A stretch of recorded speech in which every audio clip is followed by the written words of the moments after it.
मेरे प्यारे छात्रों, गणित प्रकाश क्लास 8th मैथ्स की सीरीज़ में हम लोग नया चैप्टर लेके आए हैं, चैप्टर नंबर 3, जिसका नाम है a story of a number. काफ़ी अच्छा चैप्टर है। आपको इस चैप्टर में जो है स्टोरी की हेल्प से काफ़ी इस चैप्टर में आप देखेंगे कि थ्योरेटिकल पार्ट है, न्यूमेरिकल आपको बहुत ही कम मिलेंगे। आपको जस्ट नंबर्स के बारे में समझाया गया है कि नंबर्स की स्टार्टिंग कैसे हुई, काउंटिंग हमारी कैसे स्टार्ट हुई है, नंबर्स एग्जिस्टेंस में कैसे आए, उससे रिलेटेड आपको कंप्लीट हिस्ट्री आपको दिया गया है। और हमारे जो जनरल नंबर होते हैं जैसे 0 से 9 होते हैं, उनके अलावा और भी कौन कौन से टाइप के नंबर पहले होते थे उनके बारे में कंप्लीटली यहाँ पे डिस्कस किया गया है। ठीक है, तो इसी क्रम में बेटा ये हमारा लेक्चर नंबर 9 होने वाला है। अगर आपने हमारे पुराने लेक्चर्स नहीं देखे तो आप प्लेलिस्ट पे जाके वो सारे लेक्चर्स कंप्लीट कर सकते हैं। तो चलिए चैप्टर को शुरू करते हैं। तो बेटा यहाँ पे चैप्टर की जो शुरुआत होती है आपकी बुक में देखेंगे तो 3.1 टॉपिक दिया गया है, जिसमें रीमास क्यूरियोसिटी। तो रीमा एक लड़की है यहाँ पे जो कि अपने पापा से क्वेश्चंस पूछती है और उसके पापा काफ़ी होशियार हैं, उसके सारे क्वेश्चंस के जवाब देते हैं और उसको बहुत ही अच्छे तरीके से समझाते हैं। तो वही कन्वर्जेशन यहाँ पे इस चैप्टर में स्टार्टिंग में दिया गया है। तो यहाँ पे जब आप चैप्टर देखोगे तो यहाँ पे लिखा हुआ है, one lazy afternoon Reema was flipped through an old book when whoosh a piece of paper slipped out and floated to the floor। तो रीमा क्या है, एक दिन क्या है कि अपनी बुक को पलट रही थी, तो उसमें से एक पेपर जो है स्लिप करता है जो कि फ्लोर पे गिर जाता है। She picked it up and stared at the strange symbol. तो वो उसको उठाती है और देखती है कि उस पर एक स्ट्रेंज सिंबल बना हुआ है। तो उसके अंदर क्यूरियोसिटी आती है, वो बोलती है कि व्हाट इज दिस। ठीक है, सी वॉन्डर्ड, क्योंकि उसके अंदर जो स्लिप निकलती है उसमें इस तरीके के कुछ इमेज सिंबल्स बने होते हैं। तो वो काफ़ी क्यूरियस हो जाती है कि क्या सिंबल है, कोई कोड है या क्या है। तो वो काफ़ी क्यूरियस हो जाती है और फिर वो क्या करती है, she ran to his father, वो अपने फादर के पास दौड़ते हुए जाती है, holding the paper as if it were a secret treasure. तो वो सोचती है कि कहीं ये किसी सीक्रेट ट्रीजर का कोड तो नहीं है, कोई मतलब हमारे हाथ खजाना तो नहीं लग गया जिसका ये कोड हो। और वो काफ़ी क्यूरियस रहती है, तो वो अपने फादर के पास जाती है। He looked at it and smiled. वो उसके फादर जो होते हैं उस पर देखते हैं और उस पर हंसते हैं कि ये भाई किसी ट्रीजर का कोड वगैरह नहीं है। वो बताते हैं कि around 4000 years ago there flourished civilization in region called Mesopotamia. वो कहते हैं कि मेसोपोटामिया में 4000 ईयर्स एगो एक सिविलाइजेशन थी in the western part of the Asia. ठीक है, वेस्टर्न पार्ट ऑफ एशिया में containing a major part of the present day Iraq. जहाँ पे अभी इस टाइम बेटा इराक वगैरह है, वहाँ पे ये मेसोपोटामिया सिविलाइजेशन हुआ करती थी 4000 ईयर्स एगो। ठीक है, and a few others neighbouring countries, और कुछ इराक के नाइबोरिंग कंट्रीज भी हैं, मतलब आसपास की कंट्रीज भी हैं जैसे कि ईरान है। ठीक है, तो ये सारे उसी मतलब साउथ एशिया के ही वेस्टर्न पार्ट ऑफ एशिया के अंडर ही आते हैं, जहाँ पे पहले कभी 4000 ईयर्स एगो में मेसोपोटामिया की सिविलाइजेशन या मेसोपोटामिया सभ्यता रहती थी। ठीक है, तो कह रहे हैं कि this is one of the ways they wrote their numbers. तो वो कहते हैं कि जो मेसोपोटामिया के लोग थे वो अपने नंबर्स को कुछ इस तरीके से लिखते थे। तो जैसे यहाँ पे ये वाला डिजिट है तो इसको ये लोग 1 बोलते थे, इसको 2 बोलते थे, जैसे इसको 3, इसको 4, इसको 5, इसको 6, ठीक है, इसको 7 और ये नंबर को 8 और इसको 9। तो जैसे हम लोग अभी 1 2 3 4 यूज़ करते थे, तो ये ऐसा नंबर ना यूज़ करके वो लोग कुछ इस तरीके के सिंबल्स यूज़ करते थे नंबर को रिप्रेजेंट करने के लिए। तो उसके फादर उसको समझाते हैं। तो यहाँ पे क्या होता है, Reema's eyes lit up seriously these strange symbols for number. तो वो कहते हैं कि सीरियसली ये जो स्ट्रेंज सिंबल्स हैं ये क्या नंबर्स को रिप्रेजेंट करते हैं। तो her curiosity was sparked and question started whirling in her head. और उसकी क्यूरियोसिटी एक्सपार्ट कर जाती है, मतलब बढ़ जाती है और वो कई सारे क्वेश्चंस जो है उसके दिमाग में आने लगते हैं। तो नेक्स्ट वो फादर से अपने पूछते रहती है कि since when have people have been writing numbers in the modern form. तो कह रहे कि कब से जो है ये मॉडर्न फॉर्म में नंबर लिखने जाने लगे। Since when have humans been counting, humans कब से काउंटिंग स्टार्ट कर दिया, कि मतलब ये नंबर्स कब से आ गए, कब से लोगों ने काउंटिंग शुरू कर दी। ठीक है, और ये अपना मॉडर्न नंबर जो अभी है 0 से 9 जो हम लोग मॉडर्न नंबर लिखते हैं, 0 1 2 3 4, ये डिजिट जो है ये कहाँ से आई हैं। ठीक है, इसके बारे में क्यूरियस हो जाती है। तो फिर कहते हैं कि what was there need for counting, की काउंटिंग की ज़रूरत ही क्यों पड़ी, ये नंबर्स क्यों आए और ये मैथ्स कैसे आ गई हमारी। ठीक है, जो कि सभी बच्चों को काफ़ी टफ लगती है। ठीक है, तो वो सारी क्यूरियोसिटी उसके अंदर आती है। How would the Mesopotamians have written 2050, वो कहते हैं मेसोपोटामियन जो है 20, 50, 100 कैसे लिखते हैं, तो उसके बारे में उसके अंदर जो है क्यूरियोसिटी आ गई। तो इस चैप्टर में ये सारे क्वेश्चंस के एक्सप्लेनेशन आपको एंड तक में मिल जाएंगे, ठीक है। तो चलिए नेक्स्ट इसके फादर, फिर इसको पूरा हिस्ट्री एक्सप्लेन करते हैं उसकी क्यूरियोसिटी को देख के। तो वही चैप्टर में दिया गया है। तो यहाँ पे हम सबसे पहले देखेंगे हिस्ट्री ऑफ नंबर की, काउंटिंग कैसे शुरू हुई, नंबर कैसे शुरू हुआ और ये मॉडर्न नंबर कैसे एग्जिस्टेंस में आए, ठीक है। तो सबसे पहले अपना हम लोग यहाँ पे हेडिंग लेते हैं बेटा। ये बुक में आपको हेडिंग नहीं दी गई, मैं जस्ट इस पैराग्राफ को पार्ट बाई पार्ट मतलब डिवाइड किया हूँ कि क्या मेन जीस्ट क्या है। मतलब तो फर्स्ट अब जब इसके फादर समझाते हैं तो उसमें हिस्ट्री ऑफ नंबर निकल के आता है, मतलब नंबर्स की हिस्ट्री के बारे में उसके फादर ने उसको समझाया है। तो यहाँ पे वही लिखा हुआ है कि sensing her curiosity her father started telling her how the idea of number and number representation evolve. वो कहते हैं कि उसकी क्यूरियोसिटी देख के फादर उसको समझाना शुरू करते हैं कि कैसे नंबर्स का आइडिया जो है शुरू हुआ और कैसे रिप्रेजेंटेशन के इवॉल्व हुआ, ठीक है। The course of the time के साथ across geographies to final reach its modern efficient. तो कह रहे हैं कि उसके बाद अक्रॉस जियोग्राफी कैसे जो है नंबर्स टाइम के साथ इवॉल्व हुए और कैसे फाइनली वो मॉडर्न इफेक्टिव फॉर्म में अभी जैसे हम लोग यूज़ करते हैं उसमें कैसे पहुंचा।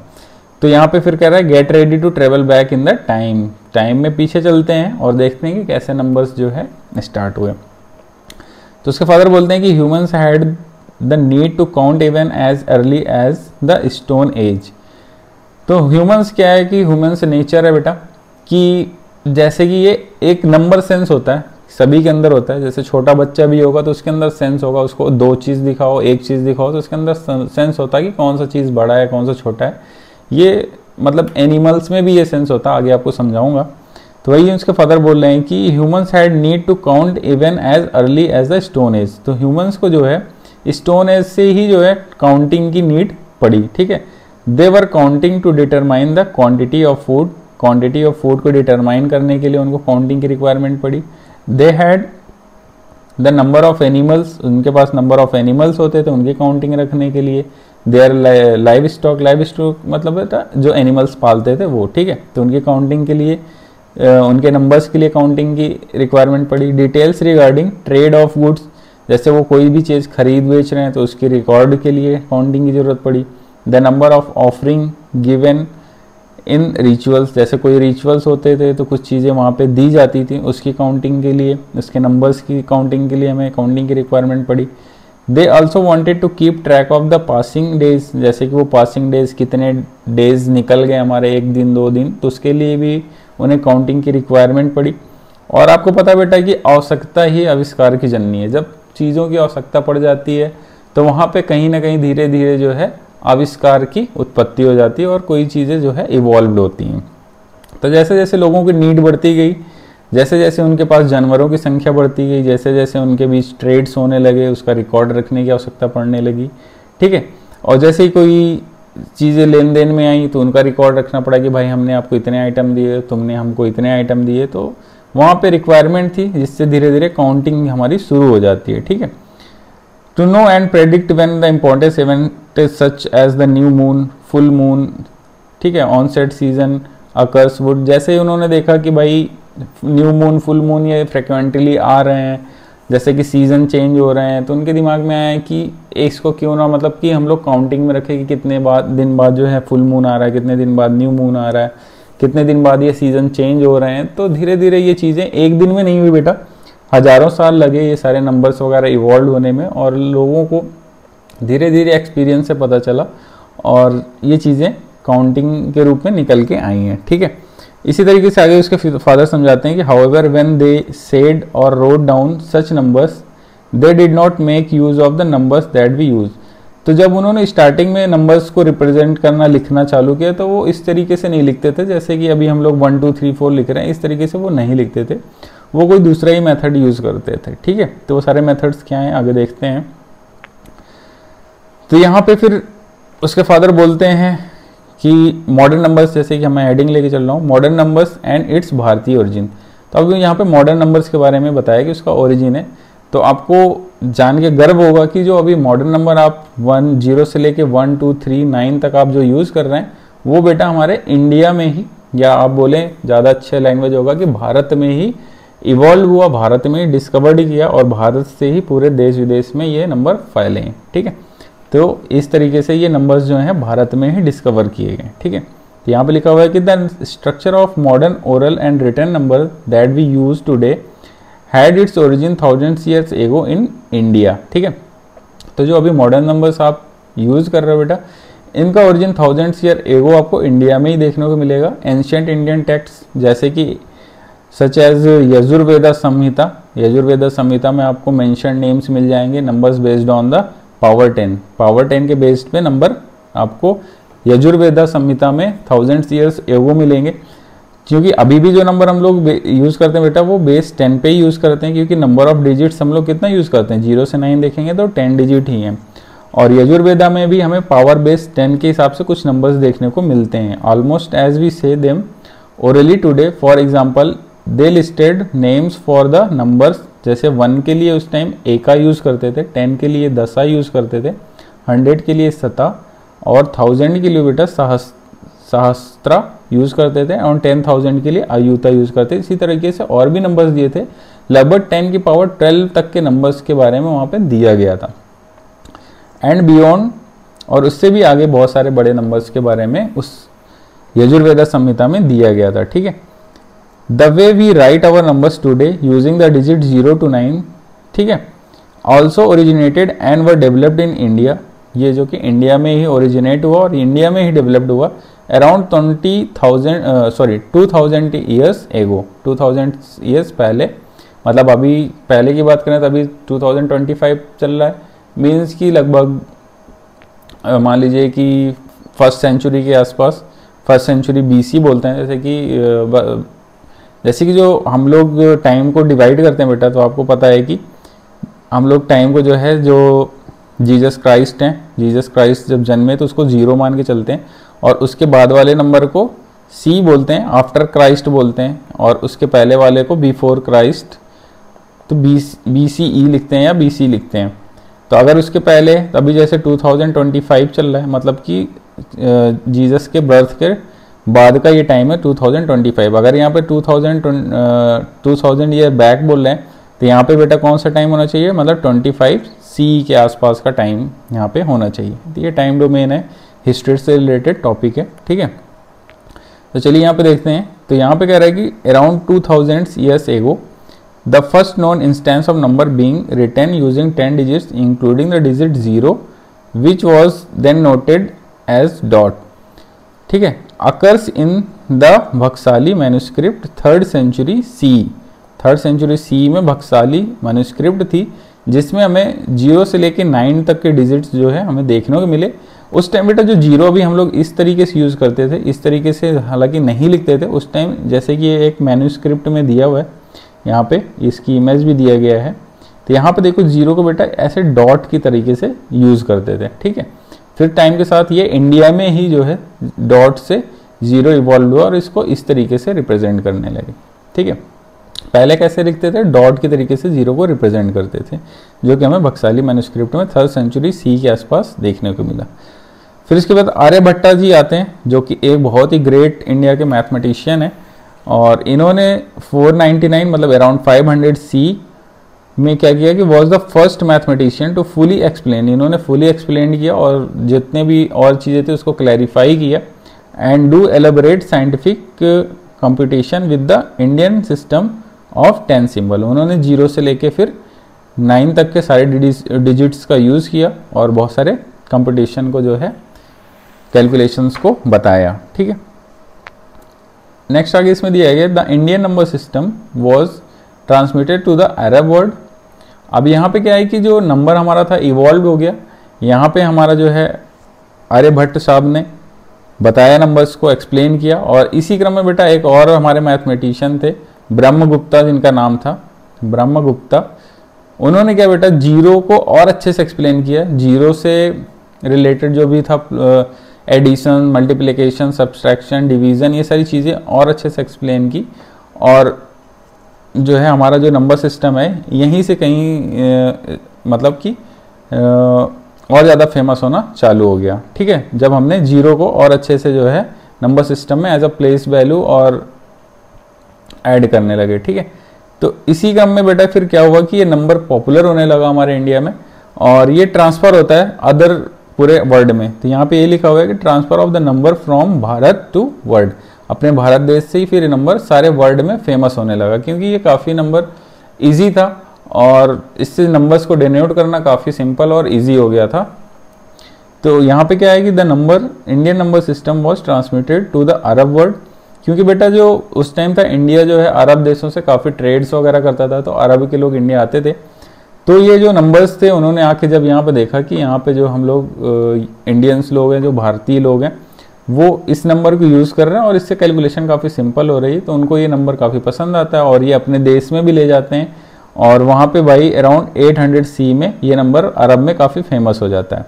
It was popularised in the Arab world by the great Persian mathematician Al Khwarizmi. तो वहाँ पे एक अल ख्वारिज़मी मैथमेटिशियन है जिनके नाम पे ही एल्गोरिदम नेम पड़ा हुआ है, through his book on the calculation with Hindu numerals. तो उन्होंने एक बुक निकाली कैलकुलेशन विथ हिंदू न्यूमरल्स, ठीक है, 825 सी के आसपास, and by the noted philosopher Al Kindi through his work on the use of the Hindu numerals. तो उन्होंने एक अल खिंदी थे, उन्होंने यूज ऑफ हिंदू न्यूमरल्स की एक बुक निकाली 830 में। तो इन सब बुक से और इन सब ग्रेट मैथमेटिशियंस जो थे अरब के, उनके यूज़ के बाद से वहाँ पे ये नंबर्स फेमस होने लगे, ठीक है।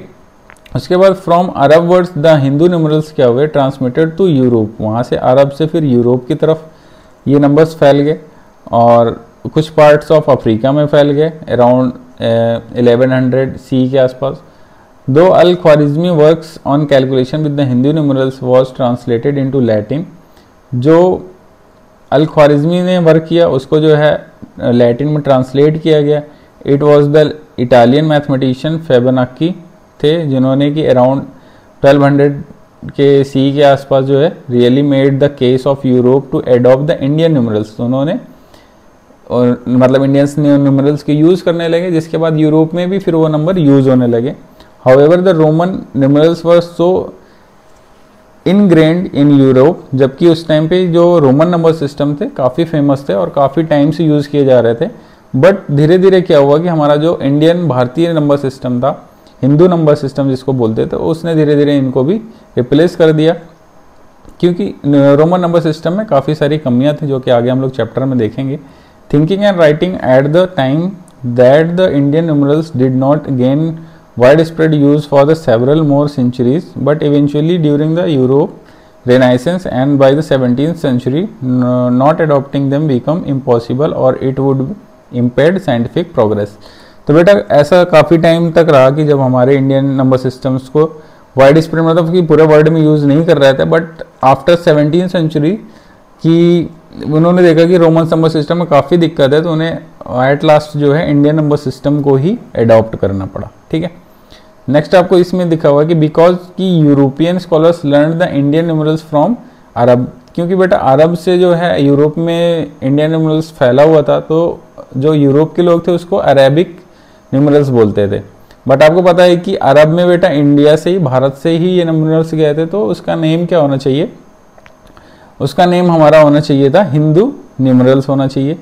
तो काफ़ी टाइम तक इसको जो है अरेबिक न्यूमरल्स के रूप में कई बुक में यूज़ किया जाता था, बट मतलब रिसेंट ईयर्स में क्या किया गया, इस मिस्टेक को करेक्ट किया गया और यहाँ पे यही चीज़ लिखा हुआ है, इसका नाम फिर हिंदू न्यूमरल्स हो गया या इंडियन न्यूमरल्स हो गया, या कहीं कहीं पे हिंदू अरेबिक न्यूमरल्स भी इसको यूज़ करते थे। और मैं तो सीधे सीधे ये बोलना चाहूँगा कि इसको सीधा नाम होना चाहिए भारतीय न्यूमरल्स, ठीक है, भारतीय न्यूमरल्स होना चाहिए, ये नाम इसके लिए सूटेबल है, क्योंकि इसका बेटा ओरिजिन ही जो नंबर हम लोग आज यूज़ कर रहे हैं इसका ओरिजिन कहीं ना कहीं हमारे भारत देश से ही है। तो ये यहाँ पे बेटा इसके बारे में दिया गया है कि नंबर्स कैसे मॉडर्न हमारे इवॉल्व हुए और कैसे देश विदेश में फैले। नेक्स्ट इसके बारे में एक लाप्लास मैथमेटिशियन है, उन्होंने बोला कि the ingenious method of expressing every possible number using a set of 10 symbol, each symbol having a place value and absolute value emerged in India। इन्होंने बोला कि जो मेथड है नंबर को every possible number using set of 10 symbols, वो हमारे India में ही evolve हुआ। The idea seems simple now days that is insignificant that that its significance and profound importance is no longer appreciated. Its simplicity lies in the way it facilitated calculation and placed arithmetic foremost among useful invention. तो वो बोलते हैं कि आज के time पे आपको numbers को लिखना काफ़ी इजी लिख रहा होगा। जैसे आपने कोई भी नंबर 1000, 1, 2, 3, 9 लिख दिया, 1231 लिख दिया, ये काफ़ी सिंपल लगता होगा, लेकिन इसका जो सिग्निफिकेंस है ये काफ़ी इम्पोर्टेंट है, क्योंकि इस नंबर को इवॉल्व करना काफ़ी मतलब ग्रेट काम था कि इस नंबर सिस्टम को इमेजिन करना और इसको जो है इम्प्लीमेंट करना, यही काफ़ी ग्रेट काम था, जो कि कहीं ना कहीं हमारे इंडिया में ही ओरिजिनेट हुआ और डिस्कवर किया गया। ठीक है, हमारे ग्रेट मैथमेटिशियन जैसे कि आर्यभट्ट थे, ब्रह्मगुप्ता थे, इन लोगों की वजह से ये नंबर्स हमारे देश में डिस्कवर किए गए और ये नंबर सिस्टम पूरे वर्ल्ड में फिर फैले। इसको लोगों ने भी आगे चल के माना, जैसे कि लाप्लास ने भी इसको माना। ठीक है, फिर आगे कह रहा है कि their use then spread to every continent, फिर ये सारे कॉन्टिनेंट में, अमेरिका, ऑस्ट्रेलिया, हर जगह फिर ये फैला। And are now used in every corner of the world, और आज ये वर्ल्ड के सभी देशों में, सभी कॉर्नर्स में यूज किया जा रहा है। ठीक है, चलिए नेक्स्ट, अब यहाँ पे हम लोग पढ़ेंगे इवोल्यूशन ऑफ भारतीय न्यूमरल्स। ठीक है, ये हेडिंग्स आपको बुक में नहीं दिया, ये जस्ट मैं आपको डिवाइड करके आपको बता रहा हूँ। तो इवोल्यूशन ऑफ भारतीय नंबर, अब हमारा तो आपने देख लिया कि जो नंबर्स हमारे थे वो भारत से इवॉल्व हुए। ठीक है, अब जो भारतीय न्यूमरल्स थे उनको अलग अलग डिजिट्स में, मतलब पहले सिंबल्स अलग होते थे। जैसे अभी आप लोग सिंपली 0, 1, 2, 3 इस तरीके से सिंबल्स यूज कर रहे हो, तो ये सिंबल्स शुरू से नहीं थे, ये सिंबल्स बेटा धीरे धीरे इवॉल्व हुए। पहले हम कुछ उसको दूसरे सिंबल से रिप्रेजेंट करते थे, जैसे कि आपने हिंदी में ही देखा होगा, हिंदी में 1 को ऐसे लिखते हैं, 2 को ऐसे लिखते हैं, 3 को आप देखोगे बेटा तो इस तरीके से लिखते हैं, 4 को आप देखोगे तो कुछ इस तरीके से लिखते हैं, 5 को कुछ इस तरीके से लिखते हैं। आपने पुरानी बुक्स में या जो पूजा पाठ की बुक होगी उसमें देखोगे आप हिंदी में नंबर्स को इस तरीके से लिखते हैं। तो पहले जो अभी हम लोग जो ये सिंबल्स यूज कर रहे हैं, पहले ये सिंबल्स अलग होते थे, इनका भी धीरे धीरे क्या हुआ, टाइम के साथ ये सिंबल्स भी इवॉल्व होते गए, चेंज होते गए। ठीक है, तो इसी चीज़ के बारे में यहाँ पे लिखा हुआ है कि इवोल्यूशन ऑफ भारतीय न्यूमरल्स की कैसे ये टाइम के साथ चेंज होते गए। ठीक है, the shape of the digit 0 to 9 जो हम लोग यूज कर रहे हैं to write the numbers in Indian number system today evolve over a period of time. ये जो सिंबल्स हैं बेटा ये पीरियड ऑफ टाइम में क्या इवॉल्व होते गए। जैसे कि पहले हम लोग ब्राह्मी सिंबल्स होते थे, जिसमें देख रहे हो कि आपको एक लाइन से 1 लिखते थे, 2 पैरेलल लाइन से 2, 3 पैरेलल लाइन से 3 लिखते थे, और 5 को कुछ इस तरीके से लिखते थे, 6 ऐसे हमारा है।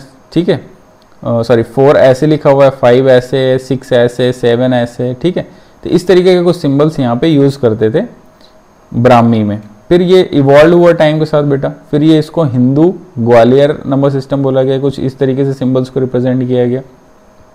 फिर नंबर टाइम्स के साथ इवॉल्व हुआ, जैसे कि अरेबिक देशों में ये फैला, और तो अरेबिक देशों में जो ईस्ट में मतलब जो गुबार था, गुबार वेस्ट में जो अरेबिक है और ईस्ट अरेबिक है, उन्होंने कुछ इस तरीके से इन सिंबल्स को मॉडिफाई किया। ठीक है, और हमारे संस्कृत में जो है इस तरीके से नंबर्स को लिखा गया। ये नंबर्स आपने देखे भी होंगे, जो हिंदी नंबर अभी भी आप देखोगे आपके कीबोर्ड में, अगर कीबोर्ड हिंदी में कन्वर्ट करोगे तो ये नंबर्स कुछ इस तरीके से 1, कुछ इस तरीके से 2, कुछ इस तरीके से 3, 4 और 5।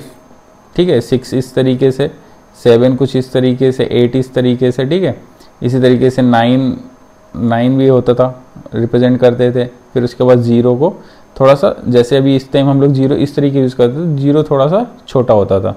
ठीक है, इस तरीके से सिंबल से रिप्रेजेंट करते थे, जो कि आप देखोगे तो जो पुरानी पूजा पाठ की बुक होंगी उसमें भी आपको देखने को मिल जाएगा। फिर ये डेवलप होते गए नंबर। फिर लास्ट में जो ये यूरोपीय देशों में गया तो कुछ इस तरीके से 15वीं सेंचुरी के आसपास ये नंबर्स इवॉल्व हुए। देखो अभी 6 हमारा चेंज होने लगा इस तरीके से, 8 इस तरीके से लिखने लगे, 9 इस तरीके से लिखने लगे। ठीक है, फिर फाइनली बेटा जो नंबर्स हैं 16वीं सेंचुरी के आसपास इस तरीके से 1, 2, 3 जैसे आज हम लोग यूज़ कर रहे हैं वो नंबर्स हम यहाँ पे यूज़ करने लगे। तो इस तरीके से जो हमारे न्यूमरल्स थे वो हमारे इवॉल्व हुए और सिंबल्स धीरे धीरे मॉडिफाई होते गए। ठीक है, फिर नेक्स्ट क्या कह रहा है कि prior to the global adoption of the Indian numerals different group of people use different methods of representing numbers. तो हमारे जो भारतीय नंबर सिस्टम है, इसको एडॉप्शन के पहले पहले, ग्लोबली एडॉप्शन से पहले पहले डिफरेंट टाइप के नंबर्स यूज़ होते थे, डिफरेंट टाइप की सिविलाइजेशन थी, उनके अलग अलग नंबर्स थे, जो कि इस चैप्टर्स में आगे हम लोग देखेंगे। उसके पहले हम लोग यहाँ पे क्या करेंगे, जैसे कि उसके पहले जो नंबर्स हुआ करते थे, जैसे रोमन नंबर सिस्टम्स यूज़ करते थे, यूरोपी इजिप्शियन नंबर सिस्टम हुआ करता था, मेसोपोटामियन या इसी के बेबीलोनियन नंबर सिस्टम बोलते थे, मयान नंबर सिस्टम एक होता था बेटा, चाइनीज़ नंबर सिस्टम होता था, ठीक है। तो ये सारे नंबर सिस्टम्स होते थे उसके पहले, जबकि हम लोग इंडियन नंबर सिस्टम अडॉप्ट करने से पहले ये सारे नंबर सिस्टम्स अलग अलग डिफरेंट रीजन में यूज़ करते थे। फिर बाद में सब देखा गया कि भाई नहीं, हमारा भारतीय नंबर सिस्टम ही सबसे सिंपल और सबसे सिंपल तरीका है किसी भी नंबर को रिप्रेजेंट करने के बाद। उसके बाद सारे वर्ल्ड ने फिर हमारे नंबर सिस्टम को अडॉप्ट किया, उसके बाद ये सारे नंबर सिस्टम धीरे धीरे ख़त्म हो गए, ठीक है। तो इन सब नंबर सिस्टम के बारे में आगे चैप्टर में देखेंगे। उसके पहले यहाँ पे कुछ बेसिक चीज़ें बोला है देखने के लिए। तो इसके पहले कह रहा है कि we shall take a glimpse of some of them, we will not looking at the different system in the chronological order. कह रहा है कि हम क्रोनोलॉजिकल ऑर्डर में नहीं देखें। क्रोनोलॉजिकल का मतलब होता है बेटा समय के साथ, कि सबसे पहले कौन सा नंबर आया, फिर दूसरा कौन सा आया, समय के साथ नहीं देखेंगे, but rather an order to show use the main stages of the development. हम लोग डेवलपमेंट के हिसाब से देखेंगे कि कैसे नंबर्स का इवोल्यूशन हुआ, idea of the numbers representation. फिर आगे कह रहा है कि but first let us explore some of the foundational idea needed to count and determine the numbers object in a given collection. तो ये सारे नंबर सिस्टम्स देखने से पहले हम लोग थोड़ा सा बेसिक फाउंडेशनल आइडिया देखेंगे कि काउंटिंग और नंबर्स को डिटरमाइन, ऑब्जेक्ट्स को determine the number of objects in a given collection, मतलब काउंटिंग का जो फाउंडेशनल आइडिया है वो कैसे इवॉल्व हुआ, इसके बारे में सबसे पहले देखेंगे। उसके बाद हम लोग ये नंबर सिस्टम जो डिफरेंट जियोग्राफिकल रीजन में यूज़ होते थे उसके बारे में आगे हम लोग देखेंगे। तो यहाँ पे सबसे पहले निकल के आता है बेटा कि नीड ऑफ काउंटिंग क्या थी, कि काउंटिंग की जरूरत क्या पड़ी, need of counting and counting of any object, कि किसी ऑब्जेक्ट की काउंटिंग की क्या जरूरत पड़ी। तो बेटा ये क्या था कि counting arose from the basic human need to organize and control resources. तो ये बेसिक नीड है बेटा, और जहाँ पे नीड होगी वहाँ पे डिस्कवरी होगी, क्योंकि आवश्यकता ही आविष्कार की जननी है बेटा। तो ह्यूमंस की ये नीड रही है शुरू से ही कि किसी भी चीज़ को ऑर्गेनाइज और कंट्रोल करने की, कंट्रोल करना रिसोर्सेज को। तो जैसे उनके पास जब एंशियंट टाइम में लोग जंगलों में रहते थे, तो पहले तो वो इधर उधर अपना जो है शिकार करके खाना पीना खाते थे, बट जैसे जैसे धीरे धीरे वो लोग सिविलाइज्ड होने लगे तो वो लोग क्या जानवरों को पालने लगे, कुछ चीज़ों की खेती करने लगे। तो जानवरों को जब वो पालते थे तो उनके पास एक जानवर है, दो है, तीन है, तो उनकी काउंटिंग करने के लिए उन्हें नंबर्स की काउंटिंग की ज़रूरत पड़ी, ठीक है। और अनाज उनके पास है या कोई फल सब्जी उगा रहे हैं तो उसकी काउंटिंग के लिए उन्हें नंबर्स के लिए काउंटिंग की रिक्वायरमेंट पड़ी। तो इस रिक्वायरमेंट की वजह से धीरे धीरे कहीं ना कहीं टाइम के साथ काउंटिंग का इवोल्यूशन हुआ, ठीक है, which establish the foundation of mathematics and civilisation. जैसे जैसे रिक्वायरमेंट बढ़ती गई वैसे वैसे काउंटिंग आया, नंबर आया, देन और भी बहुत सारे मैथमेटिकल ऑपरेशन आए, और इसी तरीके से पूरा मैथ्स इवॉल्व होता चला गया, ठीक है।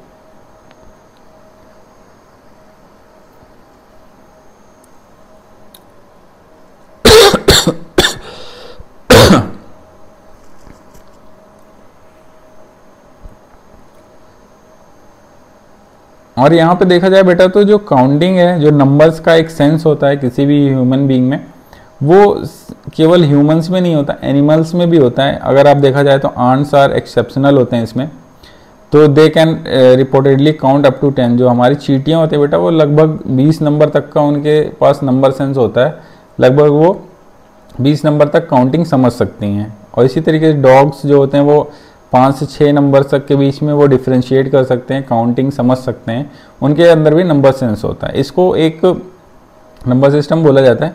Most animals rely on approximate number system, इसको अप्रॉक्सीमेट नंबर सिस्टम बोलते हैं, जिसको ANS शॉर्ट फॉर्म में बोलते हैं। ए नेचुरल नंबर सेंस इसको बोलते हैं, एक नेचुरल नंबर सेंस होता है सभी एनिमल्स के अंदर, ठीक है।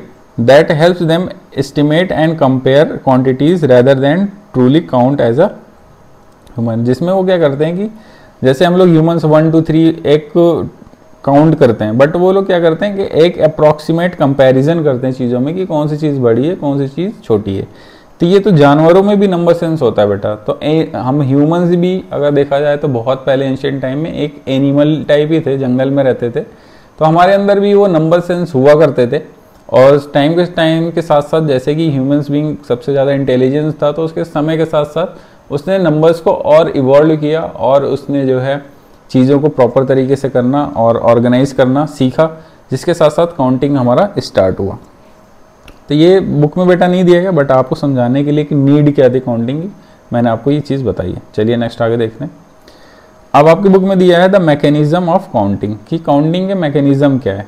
तो इसमें कह रहा है कि इमेजिन करो, imagine that we are living in the stone age, आप स्टोन एज में रह रहे हो एंड अराउंड 10,000 ईयर्स पहले की बात कर रहा है। Suppose we have a herd of cows, एक काऊ का झुंड है हमारे पास।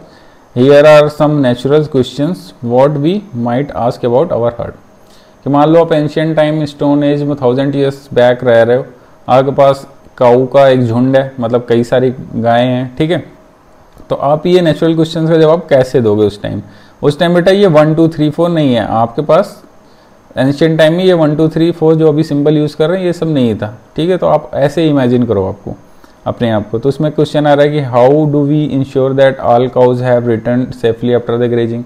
तो गायें चरने जाती थी उस टाइम, तो कैसे आप ये इंश्योर करोगे कि सारे गायें हमारे जो चरने गई थी वो वापस आ गई हैं। दूसरा, आप कैसे पता करोगे कि जो हमारे पास पड़ोसी के पास जो गाय हैं और जो मेरे पास गाय हैं वो कितनी कम है पड़ोसी की गाय से, ये कैसे कंपेयर करोगे। तीसरा क्वेश्चन आता है कि if there are fewer how many more cows would be need, अगर हमारे पास पड़ोसी से कम गाय हैं तो कितनी कम गायें हैं और कितनी हमें और ज़रूरत पड़ेगी, ठीक है। That we have same number of, जिससे कि हमारे पास सेम नंबर ऑफ काउज हो जाएं।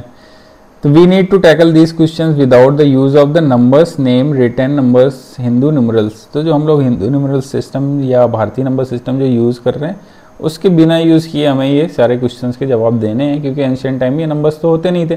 तो वो लोग कैसे काउंटिंग करते थे, जस्ट इसमें एक इमेजिन करके हम लोग चलेंगे। तो चलिए नेक्स्ट देखते हैं कि कैसे इसको टैकल करेंगे। तो इसमें मेथड 1 दिया गया है। मेथड 1 में क्या है कि we could tackle the questions by using pebbles, stick and any objects that's available in abundant. तो उस टाइम क्या था कि इसको कैसे टैकल्स करते रहे होंगे लोग। तो उस टाइम जो मतलब कि प्रचुर मात्रा में, अबंडेंस मतलब कि जो ज़्यादा मात्रा में चीज़ें थी, जैसे पेबल्स, कंकड़ पत्थर तो आपको कहीं भी मिल जाएंगे, स्टिक्स, जंगल में तो स्टिक ही थी तो स्टिक्स मिल जाएंगे। तो या कोई अदर ऑब्जेक्ट भी ले सकते हो जो कि ज़्यादा मात्रा में अवेलेबल हैं, जैसे कि पेड़ के पत्ते ले लिए तो उनकी हेल्प से, या किसी रॉक पे मान लो किसी मिट्टी के टुकड़े से स्क्रैच करके, ठीक है, या कोई औजार बना के किसी लकड़ी पे स्क्रैच करके काउंटिंग कर सकते थे। इस तरीके से एंशिएंट लोग जो है काउंटिंग करते थे। तो वही चीज़ हम लोग भी यहाँ पे मेथड 1 लेके चलेंगे। तो लेट्स अस चूज स्टिक, तो हम लोग यहाँ पे स्टिक को लेके चल रहे हैं। For every cows in the herd we could keep a stick, the final collection of the sticks tell us the number of the cow. तो यहाँ पे हम लोग क्या है कि यहाँ पे हमारे पास ये काउज हैं और हर काउज के लिए एक स्टिक हमने ये लगा दी, ठीक है, हर काउज के लिए एक स्टिक हमने लगा दी। तो जो सारी स्टिक्स का एक जो इकट्ठा करोगे तो जो जितनी स्टिक्स होंगी वही हमारे काउज के नंबर्स को रिप्रेजेंट करेंगे। तो वही लिखा है कि the final collections of stick, तो फाइनल कलेक्शन जो स्टिक होगा वही हमारे काउज के नंबर्स को रिप्रेजेंट करेगा। इस तरीके से एंशिएंट लोग अपने काउज को काउंट करते थे। तो which can be use to check if the any cows has gone missing, अगर कोई काउज इसमें से नहीं आती है तो यहाँ पे आप देखोगे कि एक स्टिक तो हमारे पास एक्स्ट्रा है और गाय हमारे पास एक कम है। तो यहाँ पे पता चल जाएगी कि आपकी एक गाय नहीं आई है, या 2 नहीं आई है, या 3 नहीं आई है, ठीक है। इस तरीके से आप अपने काउज की काउंटिंग रख सकते हैं। फिर नेक्स्ट क्या कह रहा है कि this way of association each cows with stick such that no 2 cows are associated और mapped to the same stick is called a 1-to-1 mapping. This mapping can then be use to come up with a way representation number as shown in the table. तो यहाँ पे क्या कह रहा है कि cause को जो है आप 1-to-1 मैपिंग कर सकते हो, जैसे कि 1 नंबर की काउ है, 2nd नंबर की है, 3rd नंबर की है, 4th नंबर की है। तो उसके लिए 1-to-1 मैपिंग भी आप कर सकते हो। जैसे नंबर 1 काउज के लिए आपने 1 स्टिक से रिप्रेजेंट कर दिया, नंबर 2 वाली काउ को 2 स्टिक से रिप्रेजेंट कर दिया, नंबर 3 वाली काउज को 3 स्टिक से। इसी तरीके से आप नंबर ऑफ स्टिक यूज़ करके 1-to-1 मैपिंग भी कर सकते हो काउज के लिए, ठीक है। अब इसी तरीके से बुक में आगे दिया हुआ कि how will you use such sticks to answer the other 2 questions. तो अदर 2 क्वेश्चंस क्या थे, पहले तो आपको ये देखना था कि काउज के नंबर्स कैसे आप करोगे। तो जितने काउज हैं उतने आप स्टिक यूज़ कर लो, उनके बिहाफ पे एक स्टिक रख दो, और जितने नंबर ऑफ स्टिक हो जाएंगे उतने नंबर ऑफ काउज हो जाएंगे। सेकेंड क्वेश्चन ये था आपका कि हमारे पड़ोसी से कंपेयर करना था कि कितनी काउ में कम है, और दूसरा ये करना था कि हाउ मेनी मोर काउज, हमें कितनी और काउज की रिक्वायर्ड पड़ेगी उसके बराबर काउज करने के लिए। तो ये दोनों क्वेश्चंस का भी जवाब आप दे सकते हो। जैसे कि आप करोगे कि मान लो कि जो उसका पड़ोसी है, मान लो कि वो खुद हो गया और ये उसका पड़ोसी है, ठीक है। तो मान लो कि इसके पास काउज है और इसने स्टिक्स लगा दी 1 2 3, और इसके पड़ोसी के पास मान लो कि काउज इस तरीके से उसने स्टिक लगा ली, ठीक है, इस तरीके से। तो फिर ये अपने सारे स्टिक्स इकट्ठा करके ले आएगा और ये अपनी सारी स्टिक्स इकट्ठा करके ले आएगा।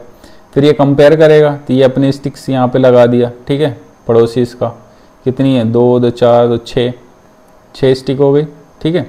और फिर ये अपने स्टिक लगा दी, कितनी है 4 1 2 3 4 लगा दिया। तो यहाँ पे कंपेयर किया तो इसने देखा कि हमारे पास इतने स्टिक तो सेम है, बट ये 2 इसके पास एक्स्ट्रा है। तो 2 यहाँ पे पता चल जाएगा कि मेरे पास 2 स्टिक्स कम है, तो मुझे 2 स्टिक्स और लाने के लिए 2 काउज की और रिक्वायरमेंट पड़ेगी। तो इससे उसको पता चल जाएगा कि कितनी काउज मेरे पास कम है, और ये भी पता चल जाएगा कि हमें कितना और लाना पड़ेगा। तो उसको पता चले कि 2 स्टिक मतलब 2 काउज हमें और लाना पड़ेगा पड़ोसी के बराबर काउज करने के लिए। तो इस तरीके से एंशिएंट टाइम में लोग कंपेयर करते थे और सिंपली काउंटिंग करते थे, ठीक है।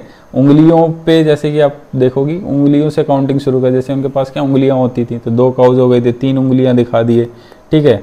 सॉरी 2 काउज हैं तो 2 उंगलियां दिखा दिए, 3 काउज हैं तो 3 उंगलियां दिखा दिए।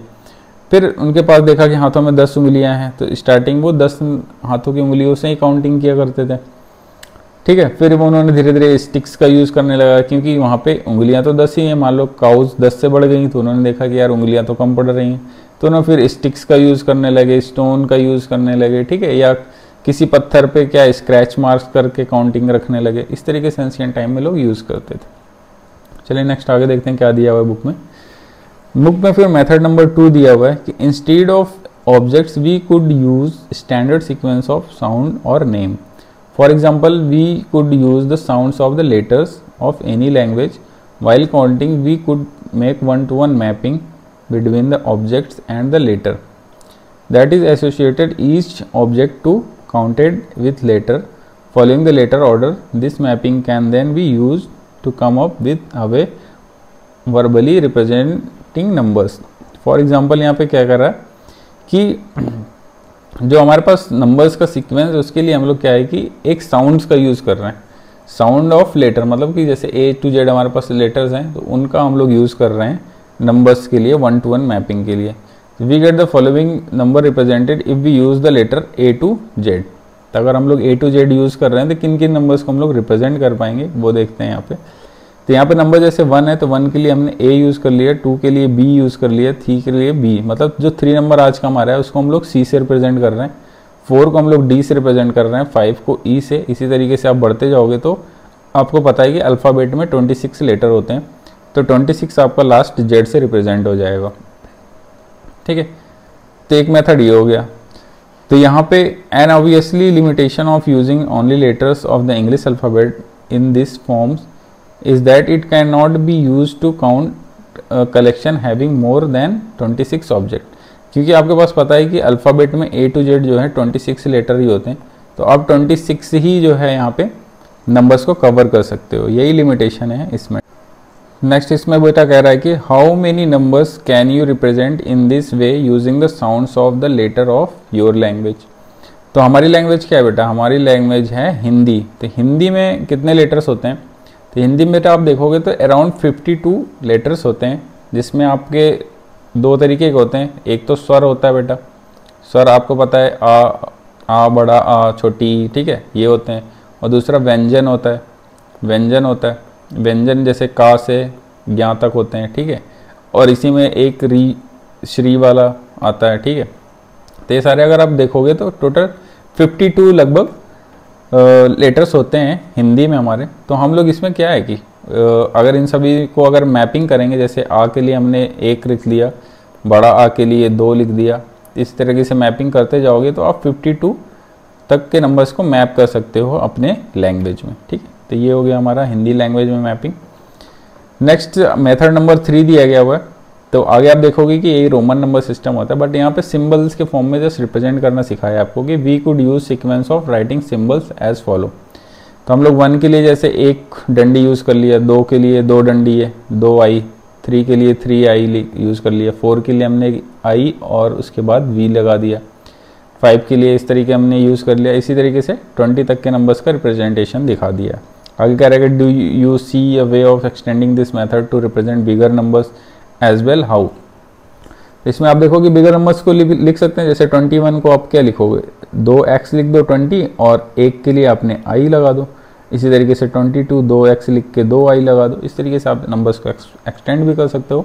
और आगे चल के आप रोमन नंबर सिस्टम देखोगे तो इसमें और भी बड़े बड़े नंबर्स को रिप्रेजेंट करना सीखोगे, और इसके क्या ड्रॉबैक थे ये भी देखोगे, जो कि इसको क्योंकि रिप्लेस करके हमारा भारतीय नंबर सिस्टम आ गया तो कुछ ना कुछ इसमें कमी रही होगी, वो भी आगे हम लोग सीखेंगे।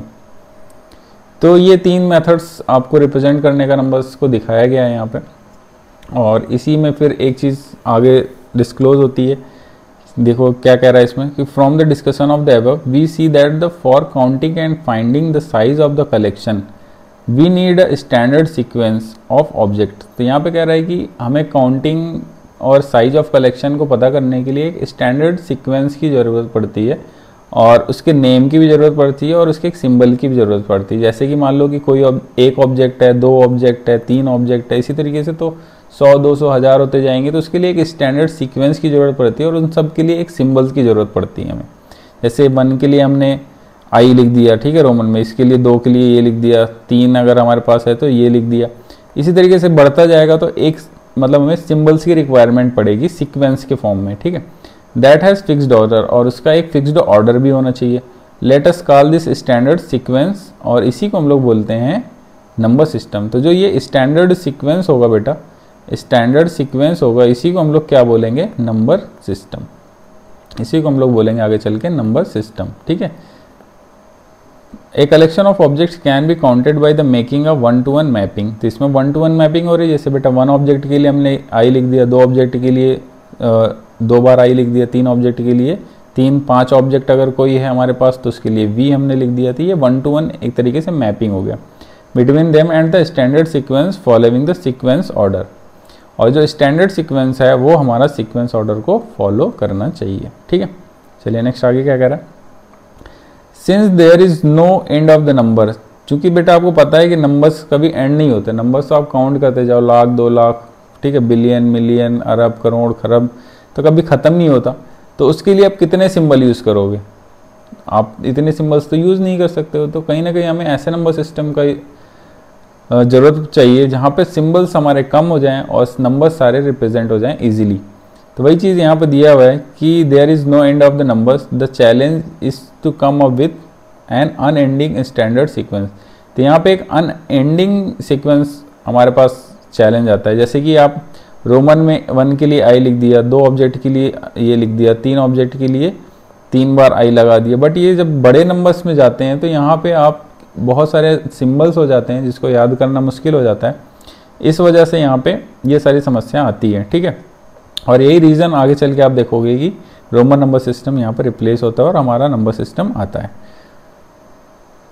ठीक है, इजीली काउंट विद फिर आगे करेंगे using sticks give an unending standard sequence. आप इसको अगर स्टिक से मैप करोगे कि आप 1 के लिए 1 स्टिक कर लिए, 2 के लिए 2 स्टिक, तो ये छोटे नंबर्स के लिए सफिशिएंट है। बट जैसे बड़े नंबर आ गए, 1 लाख आ गया, तो आप 1 लाख स्टिक तोड़ के लाओगे पेड़ से, वो पॉसिबल है क्या, नहीं पॉसिबल है। तो ये सारे अनएंडिंग सीक्वेंस होते रहते हैं जो कि एक स्टैंडर्ड सीक्वेंस बन नहीं पाते हैं।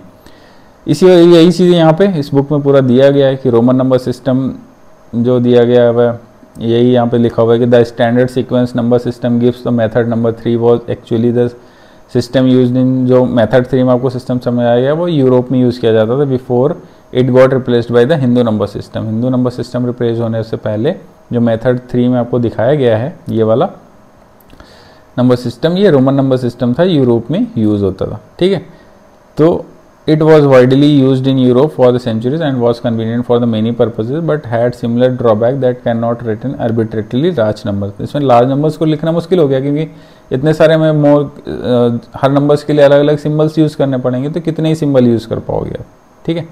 तो we will learn more about this system of the writing numbers letter. तो आगे यही कह रहा है कि रोमन नंबर सिस्टम के बारे में आगे हम और डिस्कस करेंगे।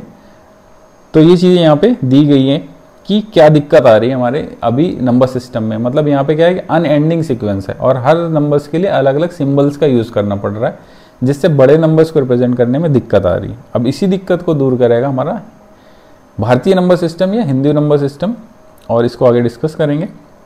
बुक में आपको नेक्स्ट दिया हुआ है, ये इमेज बनाया हुआ है भाई, ये लकड़ी के टुकड़े लेके बैठा हुआ है और इसके पास इतने सारे आम है। अभी ये आम से ज़्यादा तो पेड़ की लकड़ियाँ ही तोड़ लेगा, ठीक है, तब भी इसकी काउंटिंग नहीं हो पा रही। तो ये दिक्कत है इस नंबर सिस्टम्स में, ठीक है, कि आप अगर मैपिंग कर रहे हो जैसे लकड़ी के टुकड़े से या स्टोन से कर रहे हो, अब पता चल रहा है कि आम सारे काउंट करने के लिए पूरा एक पहाड़ तोड़ना पड़ रहा है उसको, ठीक है, तो ये पॉसिबल नहीं है।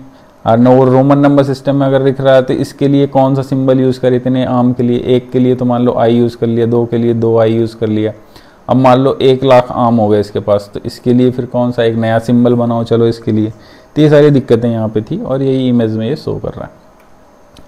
अब यहाँ पे न्यूमरल्स के बारे में बेटा दिया गया है कि न्यूमरल्स क्या होते हैं, तो आपको इसके बारे में आगे मैं समझाता हूँ कि नंबर सिस्टम क्या होता है और न्यूमरल क्या होता है। ये मैं आपको यहाँ पे डिटेल में बता देता हूँ कि नंबर सिस्टम बेटा क्या होता है कि जैसा कि आपको पता है कि स्टैंडर्ड सीक्वेंस को नंबर सिस्टम बोलते हैं।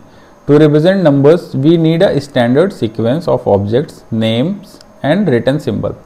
तो किसी नंबर को रिप्रेजेंट करने के लिए हमें एक स्टैंडर्ड सीक्वेंस की रिक्वायरमेंट पड़ती है, स्टैंडर्ड नेम की रिक्वायरमेंट पड़ती है और एक सिंबल की रिक्वायरमेंट पड़ती है। जैसे कि अगर आप 5 बोलोगे तो ये एक कोई ऑब्जेक्ट अगर 5 है तो उसको रिप्रेजेंट करने का ये एक सिंबल हो गया, इसका नेम हो गया 5, ठीक है, और ये एक स्टैंडर्ड सीक्वेंस में आता है कि 1 2 3 4 के बाद ये 5 आता है, तो एक स्टैंडर्ड सीक्वेंस में आता है। तो ये तो मॉडर्न केस में हो गया, ठीक है, तो ये भी एक नंबर सिस्टम है। तो इसी में कह रहा है कि that have a fixed order, मतलब एक फिक्स्ड ऑर्डर होना चाहिए। This standard sequence is called a number system. तो बेटा नंबर सिस्टम बनता है दो चीज़ों से, नंबर और सिस्टम। मतलब नंबर्स को लिखने का एक सिस्टम है, मतलब कि एक नंबर को लिखने का एक फिक्स्ड ऑर्डर है, उसी को नंबर सिस्टम बोलते हैं। और ये नंबर सिस्टम डिफरेंट हो सकते हैं, जैसे कि एक हमारा नंबर सिस्टम है जो अभी यूज़ करते हैं, और भी बहुत सारे नंबर सिस्टम है जो कि आगे हम लोग डिस्कस करेंगे। अब बेटा यहाँ पे है कि न्यूमरल्स क्या होते हैं। न्यूमरल्स जैसे कि किसी भी नंबर सिस्टम में कितने हम लोग सिंबल्स यूज़ करते हैं, उसी यही लिखा हुआ है कि the symbol represents the number in a written number system called the numerals. जैसे कि हिंदू नंबर सिस्टम में न्यूमरल्स हमारे हो जाएंगे 1 2 3 4 5 6 7 8 9। तो ये हमारे क्या कहलाएंगे, न्यूमरल्स कहलाएंगे। न्यूमरल्स का ही दूसरा नाम है डिजिट, इसको डिजिट भी बोलते हैं। अब इसमें नंबर और न्यूमरल में आप कंफ्यूज हो गए, जैसे नंबर एक होता है और एक हो गया न्यूमरल। जैसे कोई नंबर लिखा है कि नंबर्स क्या होंगे कि ये न्यूमरल्स से बनेंगे। जितने भी नंबर हैं, जितने भी न्यूमरल हैं वो नंबर हो सकते हैं, बट जितने भी नंबर हैं वो न्यूमरल्स नहीं होते हैं। नंबर्स बनते न्यूमरल से। जैसे कि आप 1 2 लिख दिया तो ये एक नंबर है, लेकिन आपने अगर 1 लिख दिया तो 1 एक नंबर भी आप इसको बोल सकते हो, बट ये एक न्यूमरल है, ठीक है। जैसे कोई नंबर 2 3 5 है, 1 2 3 है, तो ये क्या कहलाएगा, नंबर कहलाएगा। ये किससे बना हुआ है, न्यूमरल से बने हुए हैं, ठीक है।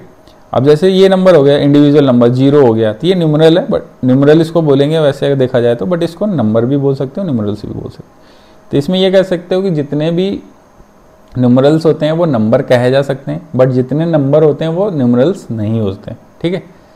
तो इस तरीके से आप समझ सकते हो कि न्यूमरल्स और नंबर्स में क्या डिफरेंस है, ठीक है। तो ये हमारा हो गया नंबर और न्यूमरल्स का डिफरेंशिएशन। चलिए नेक्स्ट आगे बढ़ते हैं। अब बुक में आपके बेटा क्वेश्चंस दिया गया है। अब क्वेश्चंस तो इसमें कुछ नहीं है, न्यूमेरिकल के रूप में इस चैप्टर में आपको कुछ भी नहीं मिलेगा, ठीक है। बस थ्योरेटिकल चीज़ें हैं, मतलब आपको नंबर्स के बारे में समझाना इस चैप्टर का पर्पज़ है मेन। तो उसी से रिलेटेड ये क्वेश्चंस भी हैं।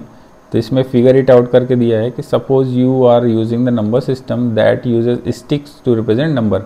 आप कोई नंबर सिस्टम यूज़ कर रहे हैं जिसमें स्टिक को यूज़ किया जाता है नंबर को रिप्रेजेंट करने में, एज इन मेथड 1 जैसे हमने देखा था।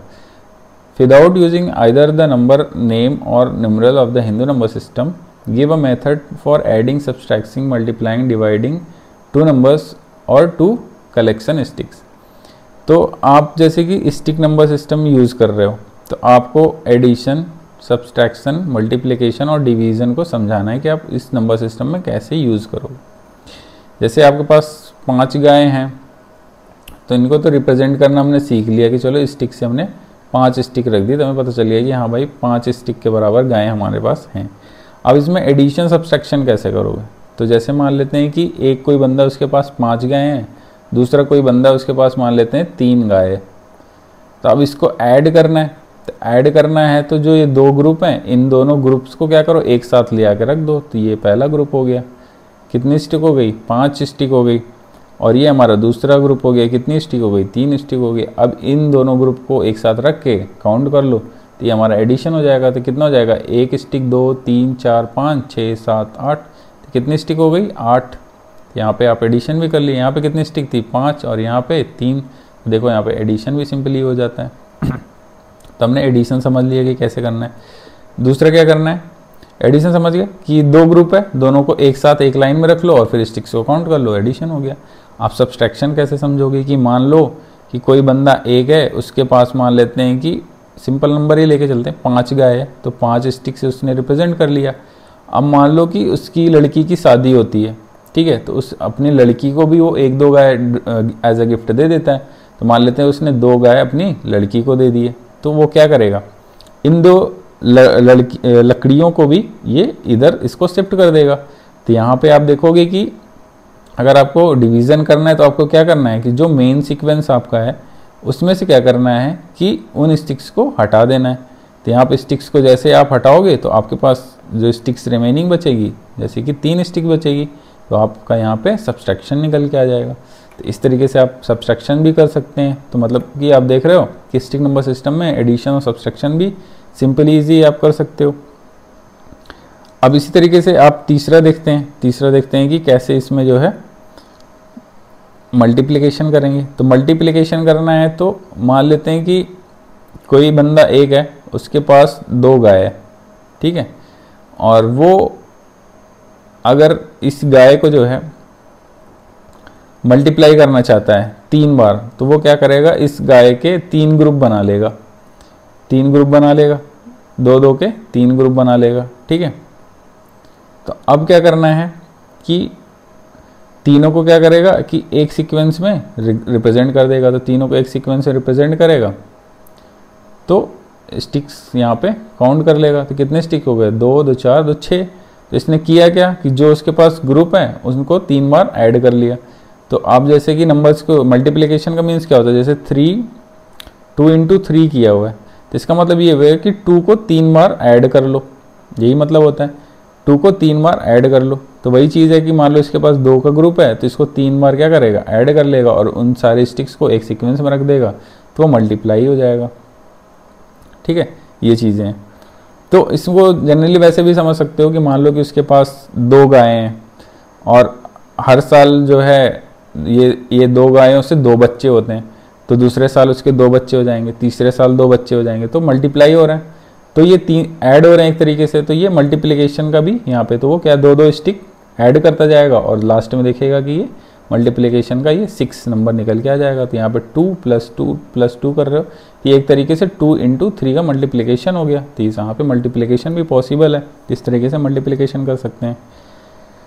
चलिए फोर्थ, अब डिवीज़न को समझते हैं। तो डिवीज़न को समझने के लिए इसको मैं इरेज करता हूँ एक बार, ठीक है। तो डिवीज़न अब देखते हैं कि डिवीज़न को कैसे करेंगे, ठीक है। डिवीज़न के लिए करना कुछ नहीं है। आपके पास मान लो कि डिवीज़न का मीन्स क्या होता है कि अगर आपने जैसे मान लो कि कोई नंबर है, जैसे कि मान लो कि एक नंबर 4 है, इसमें अगर डिवाइडेड बाई 2 लिखा तो इसका मतलब ये है कि 4 को 2 बराबर हिस्सों में काटना है। 2 बराबर हिस्सों में काटोगे तो 4 का 2 बराबर हिस्सा क्या हो जाएगा? 2 और 2। अगर 5/2 है कहीं पे तो 5 को मतलब 2 बराबर हिस्सों में काटना है। 6/2 है कहीं पे तो 6 को 2 बराबर हिस्सों में काटना है, ठीक है। 6/3 है मतलब 6 को 3 बराबर हिस्सों में काटना है, 3 बराबर हिस्सों में डिवाइड करना है। तो 3 बराबर हिस्सों में डिवाइड करोगे तो 2, 2, 2, 3 बराबर हिस्सों में डिवाइड हो जाएगा, मतलब आंसर कितना आएगा? 2 आएगा। इसी तरीके से आप इसमें भी डिवीज़न कर सकते हो।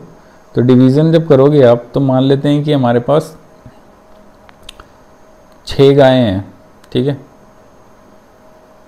तो 6 स्टिक हमने यहाँ पे रख दिए।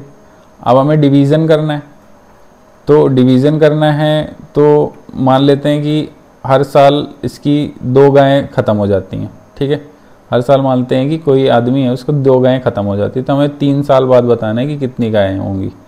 तो 3 साल का मतलब है कि हमें इसको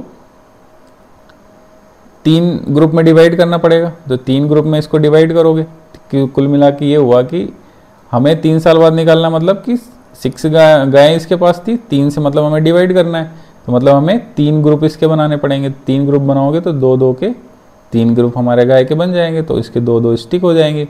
तो आपको पता चल जाएगा कि हाँ इसके पास जो है 3rd ईयर में 2 ही स्टिक बचेंगी, बाकी 4 गायें इसकी खत्म हो जाएंगी। इस तरीके से कैलकुलेशन वो डिवीज़न का भी कर लेते थे। तो मल्टीप्लिकेशन में कुछ नहीं है, आपको ग्रुप को जितने बार मल्टीप्लाई करना है उतनी बार उस ग्रुप को ऐड कर लो, और डिवीज़न में क्या करना है, जो ग्रुप है उसको उतनी टाइम्स डिवाइड कर दो, ठीक है। तो इस तरीके से मल्टीप्लिकेशन और डिवीज़न भी कर सकते हैं। चलिए नेक्स्ट क्वेश्चन देखते हैं। नेक्स्ट क्वेश्चन, क्वेश्चन नंबर 2 आपका दिया गया है, कह रहा है कि one way of extending the number system in method 2 is using the strings with more than 1 letter. For example we could use AA for 27. How can you extend this number, this system to represent all the numbers? There are many ways of doing it. तो कह रहा है कि जैसे कि आपने A to Z लिख दिया तो ये 26 नंबर्स को रिप्रेजेंट कर दिया। फिर कह रहा है कि इसके आगे नंबर्स अगर आपको लिखने हैं तो कैसे, how can you extend this number system represent all the numbers, कैसे आप इसको एक्सटेंड करोगे। तो आप हम इसको ऐसा एक्सटेंड करेंगे। तो चलिए देखते हैं कि मान लेते हैं कि हमारे पास A के लिए 1 हो गया, और फिर ऐसे बढ़ते जाओगे और Z के लिए 26 हो गया, फिर यहाँ पे ख़त्म हो गया। फिर आप क्या करोगे कि A लिखोगे और A के पड़ोस में A और लिख दोगे, ठीक है। तो यहाँ पे क्या इस नंबर, ये नंबर क्या रिप्रेजेंट करेगा, 27 है, क्योंकि यहाँ पे ये 26 हो गया था। फिर ये A के बाद B चलेगा, A के बाद C चलेगा, लास्ट में A Z चलेगा, ठीक है।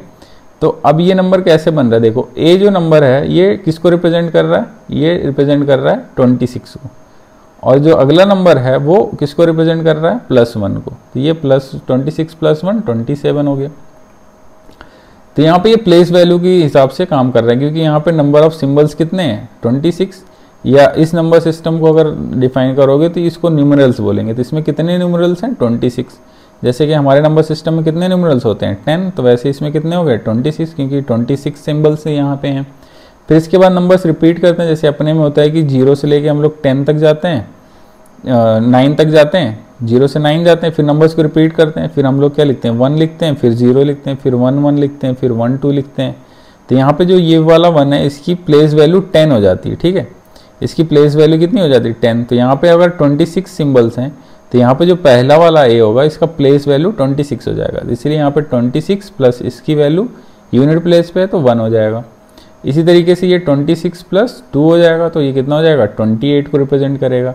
इसी तरीके से ये 26 + 3 हो जाएगा, तो ये 29 को रिप्रेजेंट करेगा। इसी तरीके से बेटा बढ़ते जाओगे तो ये 26 प्लस Z की वैल्यू कितनी हो जाएगी 26, तो ये कितना हो जाएगा, ये हमारा हो जाएगा 52।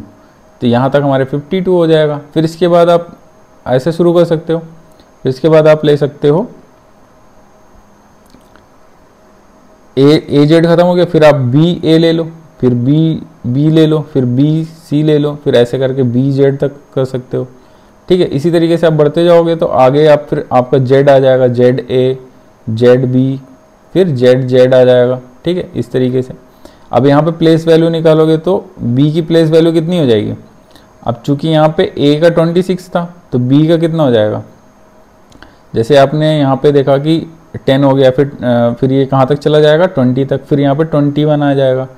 तो 2 की प्लेस वैल्यू कितनी है 20 है, मतलब 2 इंटू जो नंबर ऑफ सिम्बल्स हैं 10, तो यहाँ पे कितना हो जाएगा B की प्लेस वैल्यू वैसे 2 होती है, बट इसमें सिंबल्स नंबर ऑफ सिंबल्स कितने हैं 26, तो 2 इंटू 26 मतलब कि इसकी प्लेस वैल्यू हो जाएगी 52, ठीक है।